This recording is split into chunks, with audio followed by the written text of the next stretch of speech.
Olá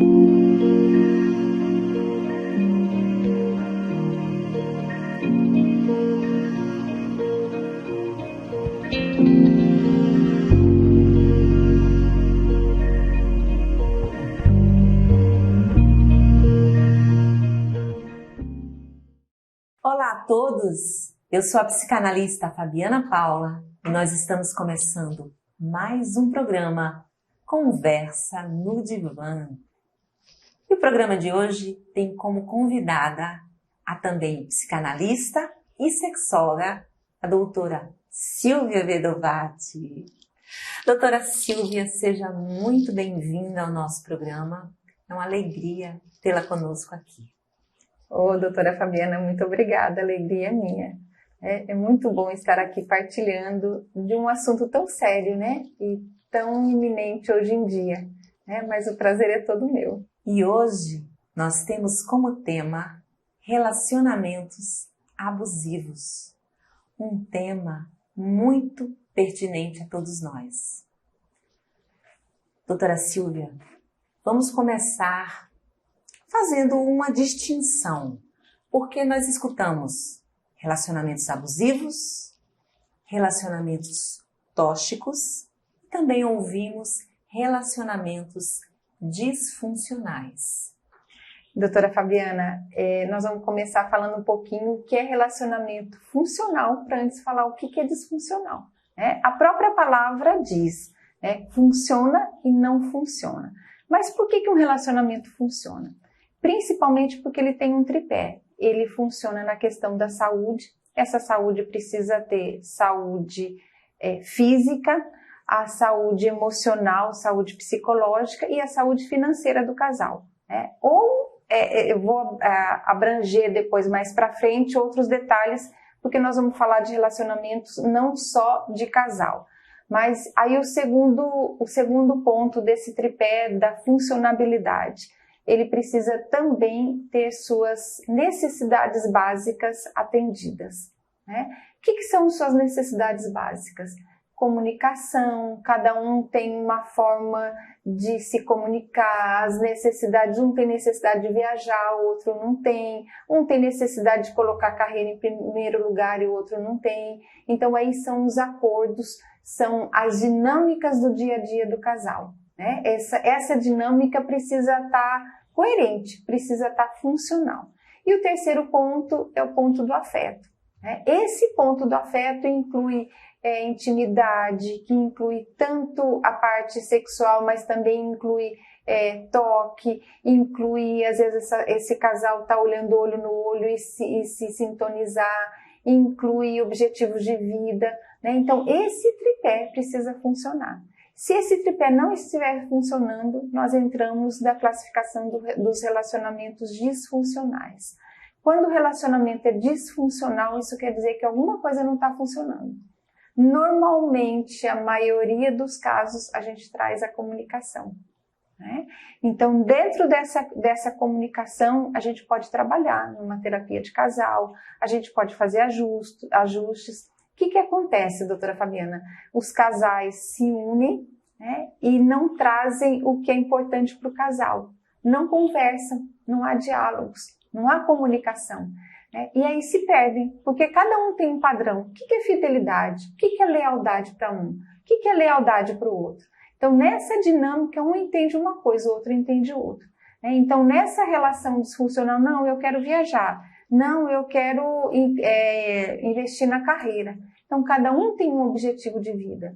Né? Então, o relacionamento disfuncional, ele tem condições de ser trabalhado, ele tem condições da terapia de casal, ele é perfeitamente ajustável. Né? E a gente vai detectar onde está esse desajuste para trabalhar.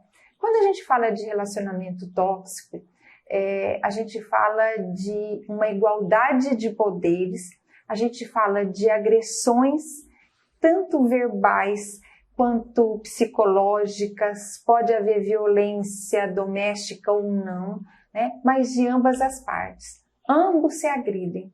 Esse casal, além de não funcionar, eles não têm uma conexão, eles não têm uma intimidade, eles não têm uma comunicação afetiva. Essa comunicação deles é de forma agressiva.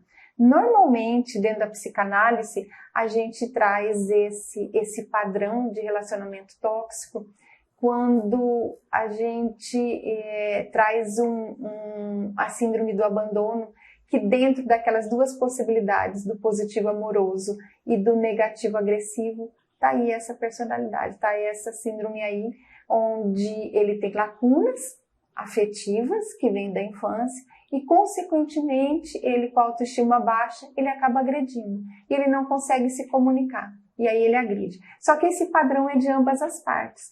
Então, aí se caracteriza o relacionamento tóxico, onde ambos se agridem. Normalmente, nesse relacionamento, quando há o afastamento, o que ficou de psicológico, o que agrediu o psicológico de ambas as partes, eles são restauradas, né? Há sim intervenção a ponto de equilibrar esse casal, eles precisam querer essa intervenção, eles precisam trabalhar, né? Porém o dano não é tão grande, porque ambos colocam a sua vontade, ambos se agridem, eu diria assim. Já no relacionamento abusivo ocorre o contrário, há uma disparidade de valores, de poderes, eu diria, não de valores, de poderes. Um manda e o outro obedece. Há uma vítima e um abusador. E aí aqui a gente precisa lembrar que esse tipo de relacionamento não é somente com casais. E eu também preciso esclarecer que quando eu falo a vítima, pode ser o homem ou pode ser a mulher. Quando eu falo o abusador, pode ser o homem ou a mulher. É simplesmente o feminino ou masculino da palavra em português. E pode acontecer também entre irmãos, pode acontecer entre mãe e filho, entre pai e filho, pode acontecer no relacionamento do trabalho, né? Pode acontecer numa dinâmica ampla. Claro que a gente está trazendo aqui para o casal, mas isso pode acontecer numa amplitude o relacionamento abusivo. E sempre tendo essa característica, a gente vai trazer 3 características que a gente entende, que a gente identifica um relacionamento abusivo. O primeiro deles é essa disparidade de valor, de hierarquia. Há um que manda e um que obedece. Né? O segundo ponto, a vítima, ela começa a perder redes de apoio, ela começa a perder contato ou com a família, ou com amigos, ela começa a perder os seus vínculos, porque o abusador começa a minar, ele começa a interromper com a desculpa, eu te amo, a nossa companhia é melhor do que estar com outro, ele começa a justificar, porque eu te amo demais, eu preciso da tua companhia, e aí ele vai trazendo justificativas para cortar vínculos, né? Então, o segundo ponto, quando a gente percebe que a vítima está perdendo algum ponto de apoio dela, é a segunda dica de que é um relacionamento abusivo. A terceira dica é que ela começa para falar, para se manifestar, ela começa a se manifestar insegura. Ela fala pisando em ovos, ela não tem certeza, tudo ela precisa da validação desse companheiro ou companheira. Volto a ressaltar, pode ser o abusador e pode ser a abusadora. Então ela precisa da validação, porque ele inibe, porque ele constrange, ele manipula, ele faz com que ela se sinta frágil e com um ego desprotegido. Ela vai se vitimizando cada vez mais. Né? Então esse é o terceiro ponto em que a gente detecta um relacionamento abusivo. O quarto ponto do relacionamento abusivo é que já começam a aparecer danos psicológicos e emocionais nessa vítima. Ela já começa a apresentar alguns sinais como uma depressão, né? E essa depressão provavelmente é advinda do relacionamento abusivo. Ela começa a apresentar doenças físicas, a psicossomática, o corpo reage, né? E aí são várias situações emocionais e físicas que essa vítima apresenta. Doutora Silvia, há um perfil para esse abusador? Há características Uma coisa que muitas pessoas, né, não conseguem distinguir é que elas estão num relacionamento abusivo. É difícil essa percepção, estou num relacionamento abusivo, o meu companheiro, a minha companheira, ou o meu parente, o meu familiar é um abusador. É difícil essa percepção, identificar isso? Doutora Fabiana, todos nós estamos propensos a entrar no relacionamento abusivos. O que a gente precisa estar atento é não permanecer. Porque normalmente o abusador, ele é inteligente, ele é perspicaz, o relacionamento abusivo, falando de casal, ele chega, a primeira fase do relacionamento abusivo é a lua de mel. Então, essa vítima, ela não percebe na hora, porque ele se confunde, ele não chega já abusando, ele chega como um Dom Juan, né? Como aquela proposta de galanteador, de faz tudo, ele chega todo, né, num contexto agradável, ela não percebe, né? Quando é que ela precisa estar atenta, volto a dizer, ela ou ele, né? Quando ela percebe que ela começa a se roubar de si, ou seja, que esse abusador começa a querer manipular as vontades dela, né? Então ela precisa estar atenta a perceber esses detalhes. E o que acontece para uma vítima permanecer no abuso? O ego fragilizado, a autoestima baixa. Quando ela tem esse ego fragilizado, ela vai achar que tudo é lindo, e na segunda fase desse ciclo do relacionamento abusivo, ela começa, eu não acredito, ele fez isso, não, eu devo estar ficando louca, não, eu estou me confundindo, né? Então ela começa a ter equívocos no sentido de, não, a pessoa que eu conheci não era essa, né? E aí na terceira fase entra na fase de tensão propriamente dita. Então é nessa fase que a vítima, na segunda para a terceira, ou ela sai ou ela permanece. Mas e quando ela é manipulada, né, pelo abusador?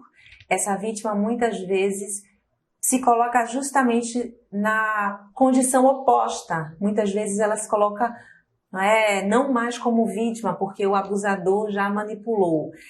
É difícil esse entendimento de que você está num relacionamento abusivo, porque pode ser que muitas pessoas até que estão nos vendo aqui agora, de alguma maneira, estejam envolvidas em um relacionamento abusivo e não consigam identificar, porque o abusador manipula de tal forma que confunde. Confunde mesmo. O que precisa exatamente estar atenta a esses detalhes, né?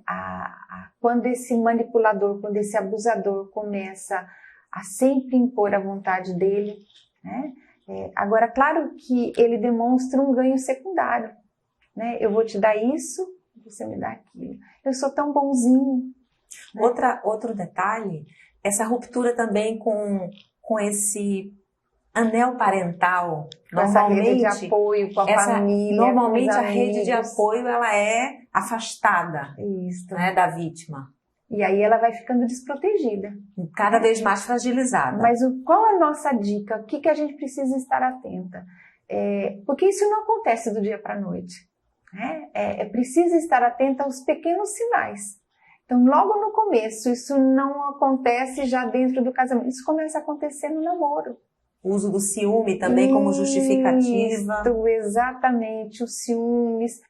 Doutora Silvia, como lidar em casos de relacionamentos abusivos, tóxicos ou disfuncionais? Doutora Fabiana, cada situação é uma situação diferente. E aí dentro da terapia de casal psicanalítica, ou mesmo dentro de uma psicanálise individual, né? Aí cada caso é analisado individualmente, porque nos casos de relacionamentos disfuncionais, as partes envolvidas aí normalmente são neuróticos, né? Dentro da nossa classificação das tópicas freudianas. Os relacionamentos tóxicos, eles trazem também, provavelmente, a neurose aí, né? E já os relacionamentos abusivos, aí a gente já traz o patológico, né? Dentro dessa patologia, normalmente o abusador, dentro da patologia, ele não quer ajuda, porque ele tem prazer nessa manipulação. Ele tem prazer, e se ele não consegue mais uma vítima, se aquilo não está mais favorável para ele, ele descarta e passa para a próxima. Então, nesse perfil, ele não quer ajuda. Então, para haver um tratamento, para haver uma intervenção, precisa que as pessoas envolvidas queiram se ajudarem, né? Então, no processo psicanalítico, nós fazemos uma parte, mas o paciente precisa fazer a parte dele. Então, dentro da neurose, o que a gente, dentro do perfil do comportamento disfuncional, do padrão de relacionamentos disfuncionais, nós vamos tratar, e cada caso é um caso, provavelmente aí nós temos a síndrome do abandono, esse ego fragilizado, esse ego imaturo, né?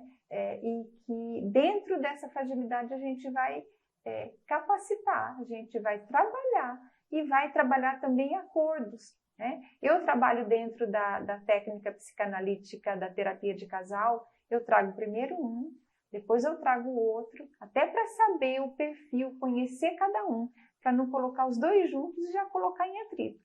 Dentro dessa perspectiva, quando a gente traz 3 ou 4 sessões, isso é relativo, cada um, você vai conhecendo o histórico, você vai conhecendo a base. E a psicanálise é isso, a gente precisa conhecer a profundidade.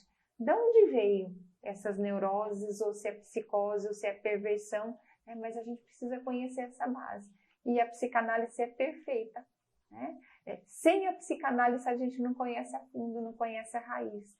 Então, o tratamento psicanalítico, seja ela em terapia de casal ou terapia individual, análise individual, é o que há para trabalhar cada relacionamento. E cada relacionamento é uma situação diferente, precisa ser cuidada. Doutora Silvia, muito obrigada pela sua participação no nosso programa.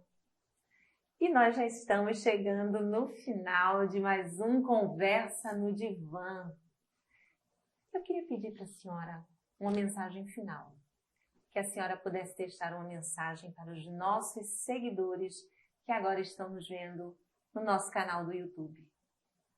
Doutora Fabiana, eu é que agradeço. E a minha mensagem é que procurem uma ajuda profissional, né?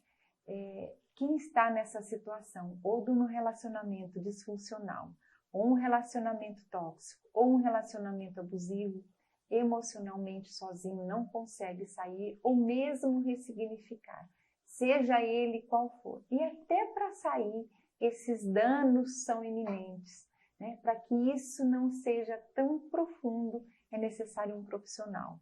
Qualquer ajuda não é ajuda, doutora Fabiana, né? Google, amigos, são posições diferentes. Um profissional está aqui realmente de forma profissional, de forma neutra, né? A gente estuda para isso, para que realmente a gente ajude o melhor possível para ambos. Então, que cada um possa buscar, principalmente a psicanálise, o processo psicanalítico, para ajuda nesses processos. Eu é que agradeço, é sempre um prazer estar aqui e contribuir com esse programa tão maravilhoso que é a Conversa no Divã. Muito obrigada. Mais uma vez, doutora Silvia, muito obrigada. E obrigada a você que esteve conosco aqui durante todo o programa. Aproveite, curta esse vídeo, comente, compartilhe e nos siga nas redes sociais. Um abraço a todos e até o próximo programa Conversa no Divã.